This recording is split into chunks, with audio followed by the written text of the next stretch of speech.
சிறகு ஒடிந்த ஒரு பறவை மரக்கிளையில் உட்கார்ந்திருக்கிறது. தன்னை தூக்கிவிட யாராவது வருவார்கள் என்று காத்திருந்தால் அந்த பறவை மரக்கிளையிலிருந்து கீழேதான் விழ வேண்டும். அது தனது சிறகுகளை விரித்து பறக்க முயற்சி செய்கிறது. முயற்சியை ஆரம்பிக்க ஆரம்பிக்க வலிமை தானாக கூடி வருகிறது. பறவை அதைத்தான் செய்கிறது. பறப்பதற்கான சக்தி கிடைத்ததும் பறவை பறக்கிறது. சாதாரண மனிதன் தன் சக்தியை பாதிக்கு மேல் உபயோகிப்பதே இல்லை.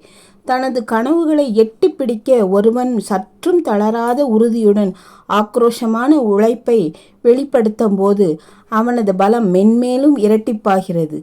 அவனது மன ஆற்றல் பெருகி எப்பேற்பட்ட சவாலையும் எதிர்கொள்ளும் துணிவு பிறக்கிறது. பறவைகள் போல் நாம் நினைத்தவுடன் பறக்க முடியாது. ஆனால் முயற்சி செய்ய ஆரம்பித்தால் சக்தி பிறக்கும் என்ற நம்பிக்கையை பறவைதான் கற்றுத்தருகின்றது.